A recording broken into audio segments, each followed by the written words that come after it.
847 kids infected in one county. 2 are dead, and 96% of them had one thing in common.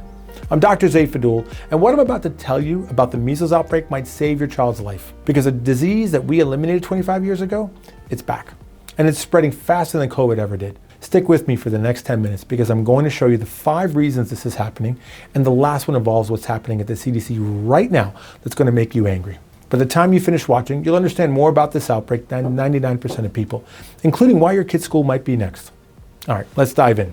Before we talk about why measles is back, you need to understand what we're actually dealing with, because I guarantee it's worse than you think. Measles is one of the most contagious diseases known to science. If you're unvaccinated and you're exposed to someone with measles, there's a 90% chance you'll get infected. 9 out of 10. Let me put that in perspective. COVID-19, much lower, around 1 in 10. Measles absolutely blows it out of the water. Here's a crazy part. When someone with measles coughs, sneezes, or even just breathes, they release virus particles into the air. Those particles stay floating in a room for up to 2 hours. That means you could walk into an empty room where a measles patient was 2 hours ago and still get infected just from breathing the air. Each person with measles can infect 12 to 18 other people. That's an intense reproduction rate. Now, you might be thinking, okay, but it's just a rash, right? Kids used to get this all the time. Hold that thought, because what I'm about to show you is going to change your mind. The complications are serious. About 1 in 10 kids gets an ear infection. 1 in 20 develops pneumonia, which is the most common cause of death in young children with measles. 1 in 1,000 develops brain swelling called encephalitis, which can cause permanent brain damage, deafness, or intellectual disability. And the death rate? Between 1 and 3 out of every 1,000 children who get measles will die, even with modern medical care. But there's something even worse, and most parents have never even heard of it.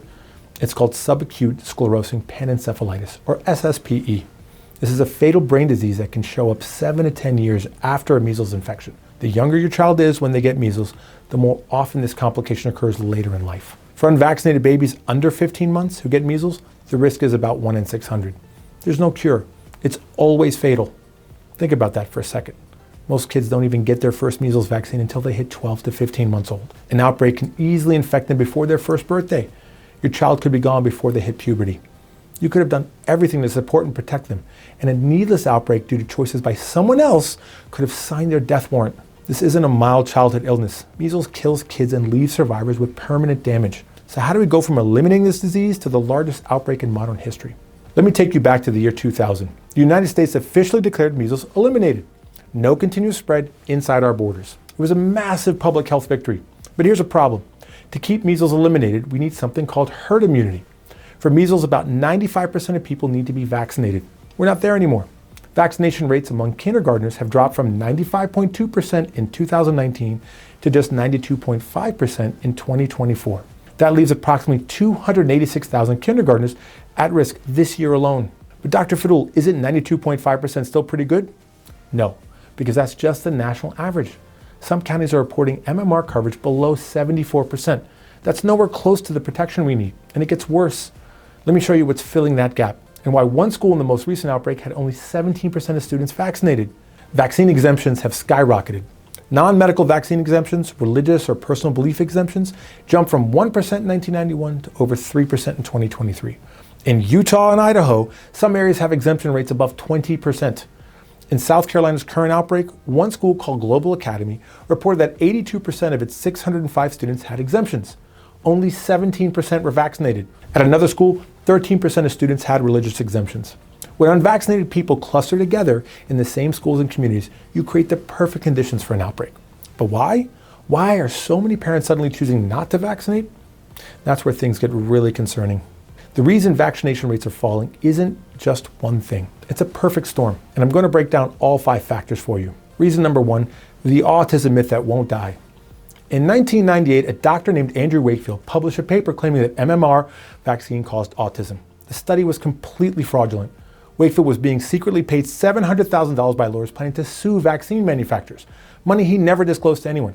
He literally falsified patient records to make it look like there was a link. The study was finally retracted in 2010, and he was stripped of his medical license for fraud.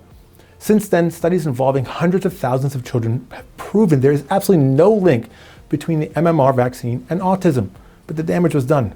That myth still circulates online, and fear of autism remains one of the most common reasons parents refuse vaccination. I have 4 children. I'm scared to have more kids because one of them could easily get measles in these outbreaks. I don't want to live with the burden of bearing a child. And I don't think you do either. That's why I'm making this video. Look, I'm very passionate about this, but don't take my word for it. Google it.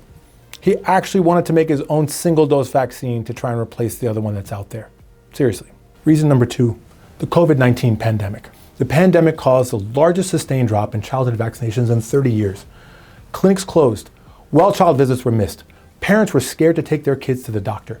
Globally, 25 million children missed routine vaccine doses in 2021 alone. But it wasn't just about access.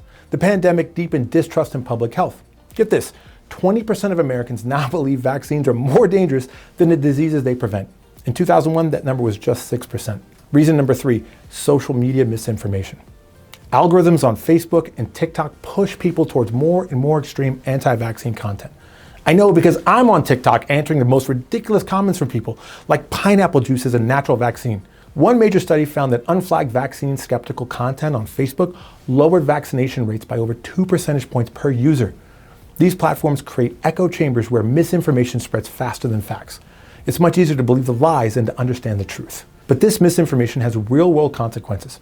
Innocent children keep getting hurt. Before I get to reason number 4, I have a quick question. Did you know measles could stay airborne for 2 hours? Drop a comment and let me know. I'm genuinely curious how many people knew that. Okay, reason number 4, state policies. Out of 11 states that changed vaccine policies between 2014 and 2025, 9 made it easier to get exemptions. Only 4 states, California, Connecticut, Maine, and New York, require medical exemptions only. And research shows when states eliminate non-medical exemptions, MMR rates increase by about 4 percentage points within 3 years. But here's what's infuriating. Instead of learning from these successes, other states are doing the opposite. Reason number 5, federal leadership undermining vaccines. Now here's the one that's going to make you angry. Robert F. Kennedy Jr., a well-known vaccine skeptic who has spread misinformation for years, was appointed Secretary of Health and Human Services. Under his leadership, the CDC's childhood vaccine schedule was reduced from 18 diseases to just 11. In November 2025, the CDC website was actually updated to promote the debunked claim that vaccines cause autism.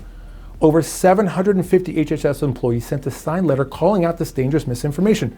And perhaps most insulting, the CDC's principal deputy director said that losing measles elimination status is just the cost of doing business for personal freedom. Let that sink in.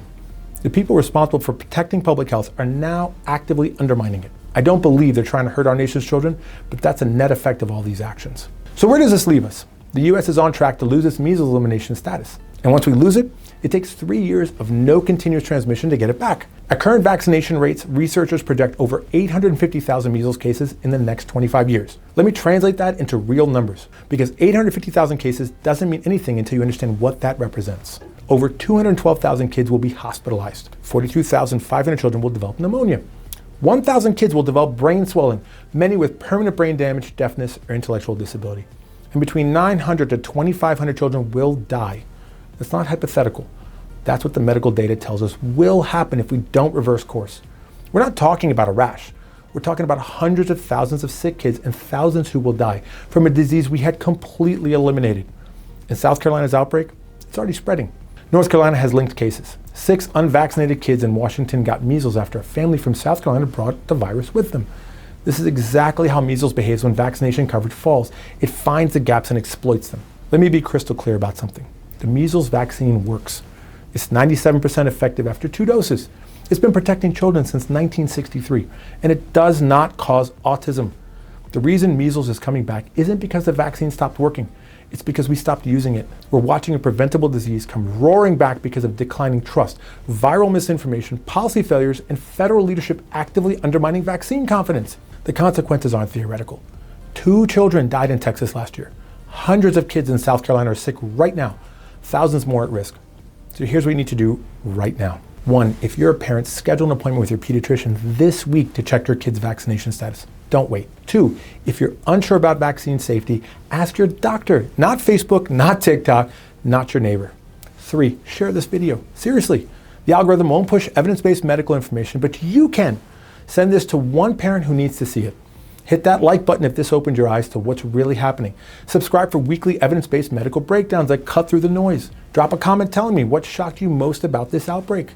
Because here's the truth. We eliminated measles once. We can do it again, but only if we choose to. If you need more advice on how to stay safe during a measles outbreak, the video on the right is Measles Survival Guide. I would do anything to keep my family safe, and I'm sure you would too. The playlist on the left covers measles and related issues in detail. Thanks for watching. I'll see you in the next one.